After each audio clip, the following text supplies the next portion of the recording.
Halo semuanya, di sini saya dan rekan-rekan saya akan menjelaskan proyek akhir jaringan komputer kami, yaitu berjudul Implementasi IoT pada Sistem Jemuran Otomatis di kosan berbasis web server dengan ESP8266. Yang akan dijelaskan itu ada codingan web server, codingan Arduino IDE, topologi jaringan, dan demonstrasinya. Sebelumnya perkenalkan, nama saya Sadira Malina Fahya, NRP 15 Halo, perkenalkan nama saya Zahra Hisyam dengan NRP 15 2022 027. Perkenalkan, nama saya Rizky Tajiri Zaid, NRP 15 2022 047. Perkenalkan, nama saya Biasa Gunawan Yusuf dengan NRP 15 2022 087. Halo semuanya, jadi sini langsung aja aku akan ngejelasin codingan untuk web servernya yang kami buat. Jadi platform yang kami gunakan untuk ngoding itu kami pakai VS Code. Lalu langkah pertama yang kami lakukan itu adalah menyalakan SAMPP, yaitu menyalakan Apache dan MySQL, lalu membuat database. Database yang kami buat ini namanya cost monitoring karena kita monitoring cost. Lalu tabel yang kami buat itu sensor underscore data. Langsung aja kita ke codingannya. Pertama-tama di sini yang akan aku jelaskan itu ada koneksi PHP. Koneksi PHP ini adalah koneksi PHP dengan database. Pertama-tama untuk codingannya di sini ada informasi dari database-nya, server namanya localhost, user namanya root, passwordnya. Lalu database-nya ada namanya cost monitoring. Lalu di sini dibuat koneksi menggunakan sintaks mysqle_connect dan parameternya diisi server name, username, password, dan database. Lalu di sini ada if ya. Jadi kalau misalnya koneksinya gagal akan muncul kalimat koneksi gagal .2. Ini ada sintaks SQL juga. Di sini ini tuh untuk nampilin error. Lalu setelah database-nya connect, kita tuh lanjut ke input PHP. Input PHP ini menyertakan file koneksi database. Jadi input PHP ini tuh kita ngambil data dari ESP8266 lalu dimasukkan ke database di sini. Jadi pertama kita karena ESP8266 yang ngasihnya file dalam bentuk JSON, lalu di sini kita ambil. Setelah diambil di decode, lalu memeriksa apakah datanya benar hujan percentage atau persentase hujan. Kalau benar, nanti datanya akan dimasukkan ke sensor underscore data yang bagian hujan percentage. Lalu ada if lagi, jika JSON-nya benar, maka datanya bisa diinputkan. Jika datanya salah, maka akan ada gagal diinputkan. Terus ini kalau misalnya pertama yang ini if pertama gagal, akan muncul error data tidak lengkap. Lalu di sini ada coding untuk penutup koneksi SQL. Lalu setelah ESP8266 menginputkan datanya ke database, lalu di sini ada fetch data. Fetch data di sini itu ngambil data yang udah diinputkan ke database, diambil untuk dimasukkan ke index.php ini. Kurang lebih fetch data juga di sini pertama-tama itu ngambil koneksi, lalu di sini ada codingan untuk ngambil data dari database-nya. Kalau di sini ada if ya, kalau misalnya benar itu disimpan, kalau misalnya gagal. Maksudnya ini kalau misalnya benar diambil, kalau misalnya gagal akan ada error message gagal mengambil data, dan di sini ada sintaks SQL underscore error akan ditunjukkan apa errornya. Lalu di sini sama penutupan koneksi database. Lalu di sini ada index PHP. Di sini index PHP itu adalah landing page dari web server yang kita buat. Di sini ada namanya cost monitoring, terus di sini ada link untuk ke style sheet. Style sheet itu desainnya ya di sini. Ada codingan untuk desainnya. Lalu di sini ada buat mantau datanya ya, bodinya. Jadi status default kalau misalnya ISP-nya belum mengirim data itu akan muncul loadingnya untuk status jemuran, status cuaca, juga waktunya. Lalu di sini ada mengambil data yang dari fetch data tadi yang udah kita ambil di fetch underscore data.php. Kan awalnya ISP8266 itu ngasih kita data, lalu kita masukkan ke database. Lalu di fetch data itu diambil datanya, lalu di index PHP ini ditampilkan untuk web servernya. Kurang lebih codingannya seperti ini. Nah, lalu untuk run web servernya di sini kita ketik localhost /jarcom.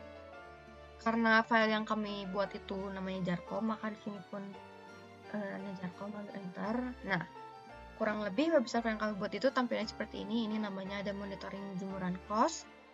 Terus ini status jemurannya tadi defaultnya loading, terus untuk status cuaca juga defaultnya loading, untuk terakhir update ini waktunya defaultnya loading. Kurang lebih untuk web server sekian penjelasannya. Terima kasih. Yang selanjutnya akan dilanjutkan oleh rekan saya yaitu Zahra Hisyam. Jadi di sini aku akan menjelaskan codingan Arduino yang telah kami buat untuk project mandiri dari jaringan komputer. Jadi, yang pertama yang dilakukan itu kita memasukkan library yang kita butuhkan seperti ESP8266 Wi-Fi, ESP8266 HTTP client, servo, dan Arduino JSON. Nah, untuk menghubungkan ESP ke Wi-Fi-nya itu kita menggunakan ESP8266 Wi-Fi. Untuk meminta HTTP-nya, kita menggunakan ESP8266 HTTP client. Lalu kita menghubungkan ESP8266 ke Wi-Fi ini dengan menggunakan SSID dan password yang kita punya. Lalu kita definisikan raindrop pin-nya, lalu definisikan servo pin.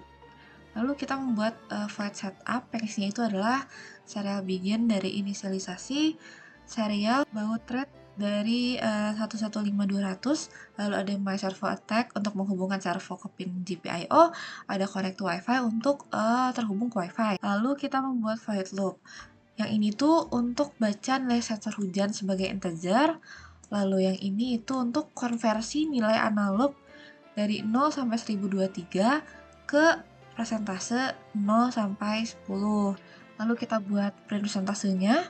Lalu di sini kita buat if else untuk servonya.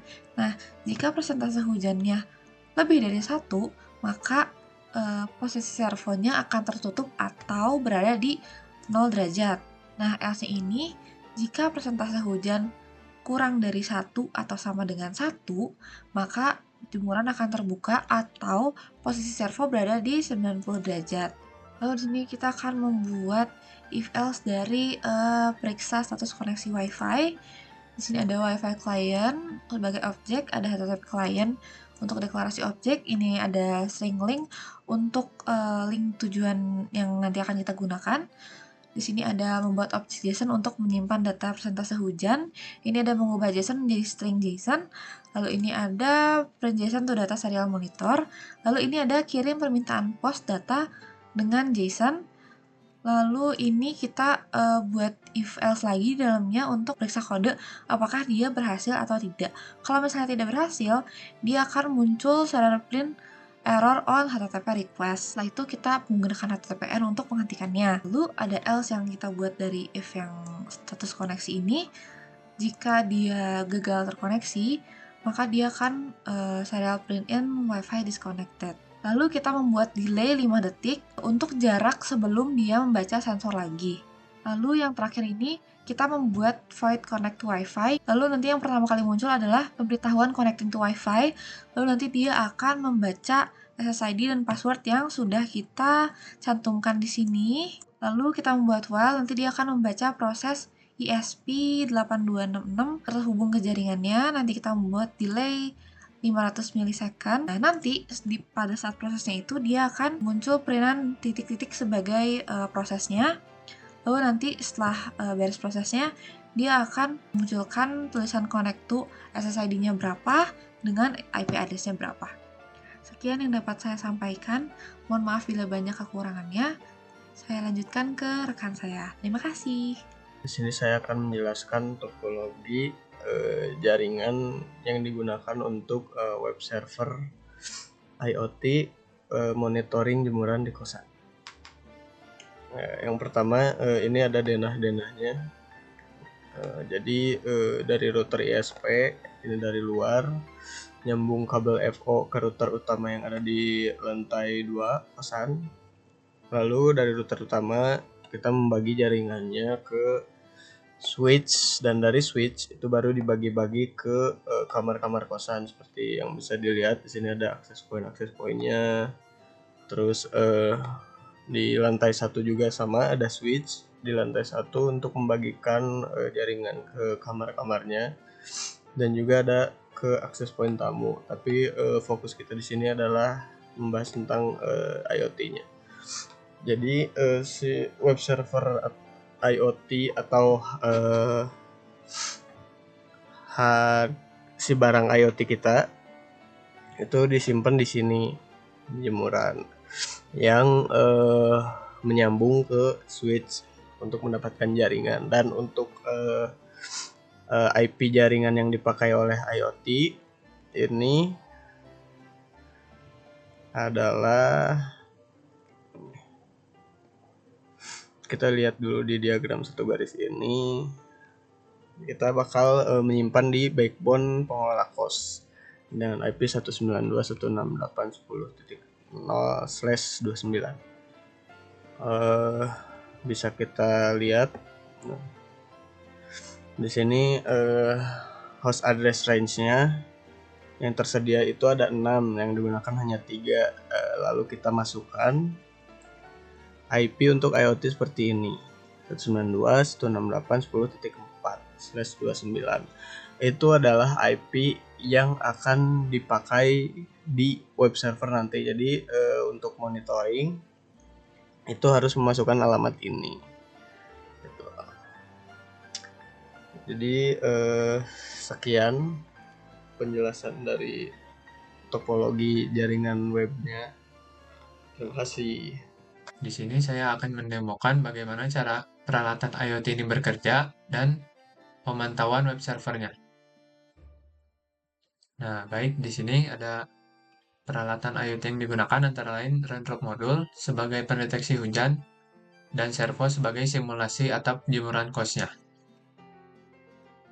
Nah, baik, langsung kita mulai saja. Untuk si monitoring jemuran kosnya itu, asal berada di jaringan yang sama, semua pengguna bisa mengaksesnya. Nah, baik, langsung kita demokan saja.